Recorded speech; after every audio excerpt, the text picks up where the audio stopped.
Things are beginning to change very, very rapidly now across the financial landscape of the world, and there are some now saying that we may only have 90 days left.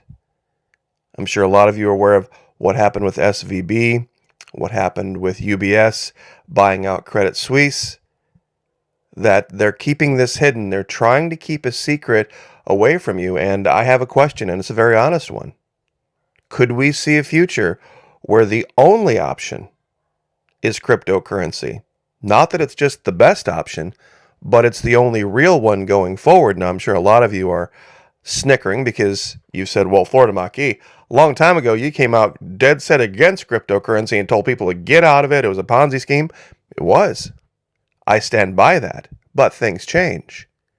Initially, and you can go back and look at this in 2018, 2019, I initially said, if this becomes a transactable currency, where you can easily go to the grocery store, to the gas station, to wherever you need to buy whatever you need, and you can pull this out and just in a matter of maybe getting a card or using your phone, buy what you need, pay your rent with it. Absolutely. Absolutely. But that's not what it was at the time. And that also isn't the reason it skyrocketed in value and then precipitously collapsed. Now, we're going to get into this today. What's changed? Those things have happened in limited fashion in different parts of this country.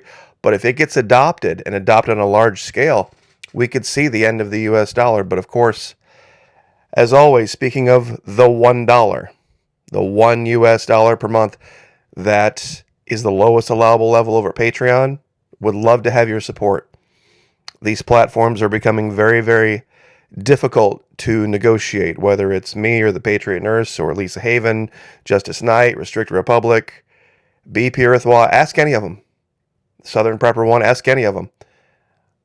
We are trying to build arcs for ourselves over at places like Patreon. And that's why I've charged only $1 US per month. It might be the only place to go very, very shortly. And they do accept cryptocurrency over there. It's even less if you sign up for an entire year, fully refundable. I could very much use your support these days. It would make a huge difference in my life. Thank you very, very much for those of you who have already stepped up. Now, the first question a lot of people have about cryptocurrency, Florida Maquis, it's the obvious one. It's the obvious one. What happens if the power goes out and you can't charge up your phone and all of your money is tied up into a crypto wallet on your phone? Well, to be very truthful, if the power goes out on a national or global scale, nobody's going to be transacting in dollars either, digital or otherwise, because think of that for 1 minute. No, there's going to be no grocery stores operating, no gas stations operating. You're not going to be able to pay your rent or your utilities. They're not going to, well, you won't have utilities because there won't be power. Because nobody's going to be able to go to the bank. There will be no transacting of any currencies. So it's an equal death of all currencies. And if you have actual physical cash in your hand, you would be incredibly silly and short-sighted to sell any real goods that you have for paper money that may or may not be useful. You don't know. The power is going to come back on next week, next month, next year. You could be saying, well, yeah, I paid 83 cents a can for these cans of beans, and now people are paying me $5. But yeah, you might end up with a house full of money and nothing to eat. And then when you realize your mistake, they might charge you $9.50 for those beans 3 weeks or a month from now. So that argument actually kind of falls apart in this particular scenario. Now, what happened with the big run-up and then collapse was speculators. It wasn't mass-wide adoption of Bitcoin or blockchain. Well, now, it's not going to be a matter of people wanting to. It might be a matter of people needing to. And what makes me say this? What makes me kind of make a little bit of a turn here? There's this guy who said he's betting $1 million in 90 days. Dollar destroyed, huge crypto price prediction bet fueled by bank crisis and hyperinflation. Now, hyperinflation is where you have too many people with too much money chasing too few goods, meaning there's a shortage of real goods, meaning the remaining real goods are versus the currency are worth a lot more. But let's read what's actually said here. Bitcoin, Ethereum, other major cryptocurrencies have surged this week amidst a banking crisis that could be about to cause a massive Federal Reserve earthquake. The Bitcoin price has topped $27,000 per Bitcoin, up over 30% since this time last week, hitting a level it hasn't seen since June of last year. The Bitcoin boom has also sent the Ethereum price and other major cryptocurrencies sharply higher. Now, after JP Morgan analysts said the Fed's new bank backstop program could inject up to $2 trillion into the financial system, technology investor and former Coinbase chief tech officer Balaji Srinivasan has warned the latest banking crisis could spark hyperinflation in the United States and advised people to, and here's the key, you say stuff like this, and I'm talking to the crypto people out there now, and I'm not making fun of you guys. I'm just saying a lot of Americans don't get what this means. Buy Bitcoin now and get your coins off exchanges. See, they don't understand the concept of an off-exchange wallet versus having their money on an exchange. It's all on their phone one way or the other. It's all an app, whether it's Coinbase or it's Binance or whatever it is. They don't understand how they're going to be able to transact in their daily lives with Bitcoin versus dollars, especially since even today, Bitcoin values itself in dollars, just like was said up here. And like I said, in this video, I'm not making fun of you guys. Bitcoin is valuing itself as 27,000 US dollars. Well, think back to when the American Revolution and we separated ourselves from England. How long did we valuate our currency in the British sterling or the British pound? You see, this is kind of the key. It has to become its own thing. He's talking about hyperinflation happening very, very fast. He bet $1 million that anyone who wants to take the bet, that the Bitcoin price will go from 27,000 to 1 million in the next 90 days, meaning a 3,600% Bitcoin price increase by June 16. Why will it be so fast? Hyperinflation happens fast. Digital pandemics, digital riots, and digital bank runs. Everything will happen very, very fast, is what he's saying. He's the Federal Reserve, has lied about how much money there is in the banks, and all dollar holders get destroyed. And so this is the details of his bet. I'll give the link to this. And the central bankers and the banks and regulators have bankrupted all of us. Who's been credited with calling the seriousness of the C-19, you know what, before the healthcare, you know what.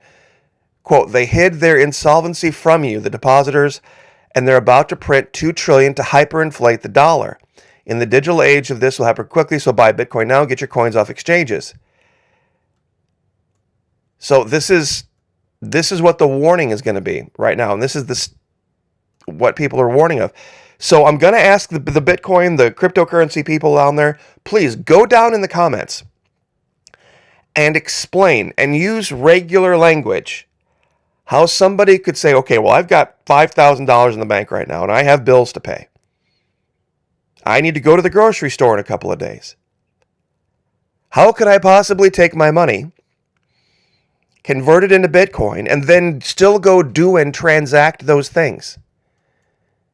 Now, I know what one answer is. They have these kiosks where you can go and take your phone and you scan it, and then you can either get a little card that has X amount of dollars on it. You take your Bitcoin, the amount of Bitcoin you have, and say, I want a $600 cash card. And then you take that little debit card, and then you take that debit card and you go buy your groceries with it. And you go pull some actual physical cash out of the bank, maybe $100 walking around money. And then maybe you get a haircut. And then, you pay your hairdresser lady. Sorry, had a mind stop there for a minute. To, so much money, based on that debit card. And these kiosks at Coinstar and other places like that, they are fairly prevalent, but on the scale that would need to be accepted, you would need a lot of places that where the lines at these kiosks would go around the block if this were the only option. And the same thing at the gas station. I think it'd be probably a little bit more seamless here. It would just be a matter of reprogramming the pumps, where you could just take your phone, scan whatever, and then it could just take it off and do its own conversion from dollars to Bitcoin. Now, here's the other big one. What about housing? Some people are saying, well, how are you going to write a check for whether it's for rent or whether it's for a house payment to whomever without being able to transact in dollars? There's going to be some type of seamless way that you can take Bitcoins, turn them into dollars and back again. Oh, wait, I got too much. Oh, wait, I didn't get enough. I need to have so many Bitcoins and then convert it back to so many dollars. And then you're going to have to, the Bitcoin folks, the crypto folks, are going to have to be able to communicate in a simple way to people how they can easily do this. And I think this is where a lot of crypto places have really dropped the ball, because for the technologically savvy, it doesn't seem like it's that big of a deal. But especially in North America, we have an aging population of people. Now, I come from kind of the 80s, the very infancy of the computer generation. So, this isn't beyond me, but somebody older than me, 60s, 70s, 80s, they might not get this. And there's also another issue, too, about paying people directly, whether it's at a garage sale, or just for services. I've got this kid down the street, he mows my lawn. How am I going to do this with them? And to be very truthful, if you could literally have painted a picture of what money laundering is, this is how you do it. You take ill-gotten gain and then you convert it digitally into something, and then you take that digital something and you convert it into something else. So I'm not trying to, in this case, either encourage or discourage, but there's some warning signs out there now about the dollar being worthless. And if you're holding dollars as opposed to Bitcoins, you could get hammered. And I still think the way, and I'm going to say it again, I'll stand by what I said before. I'm not denying what I said before. The only reason it increased in value the way that it did in 19 and 20 was because of speculators that were investing in it. It wasn't a mass worldwide adoption of cryptocurrency and an ease of transactability for the normal person that caused the increase in the value. And then the speculators got out of it and it collapsed and people lost their you-know-what. And here's another question I have. When you cash out crypto for dollars or any other government-issued currency, this creates a capital gain or loss. Now, given how volatile cryptocurrency is, virtually every transaction could be a taxable event. Nicole buys Bitcoin for $1,000.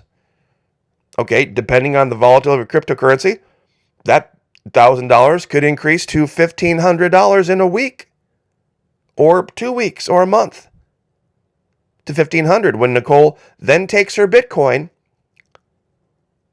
and then tries to reconvert it, she's got a taxable event now. Sells her Bitcoin, she has a $500 capital gain tax, which is taxable. Which brings up an entirely different argument. If I buy a loaf of bread today, and it's for $10, and then because of the volatility of the dollar, tomorrow it's worth 12, tomorrow the next day it's worth 15, the next day it's worth 30. And then I've eaten a third of my loaf of bread, and I have 2/3 left, and I'll say I want to sell a third now and get my $10 back. Do I have to pay some type of a tax penalty because of the capital gain? Because if it goes from 10 to 30, and I've eaten a third of it, I've got 2/3 of it left, I could keep a third of it, sell the remaining third, and get all of my initial $10 back. Why isn't that taxable? Do I have to give somebody a little piece of bread? So, anyway, this is starting to have a contagion effect all over Latin America, too. Today in Venezuela, Tariq El-Aissami, a bigwig in the Venezuelan government, resigned because they're doing a giant corruption sweep. And we talked about him a long time ago, too. His ties to Syria, his ties to Iran. But this is the beginning of the end of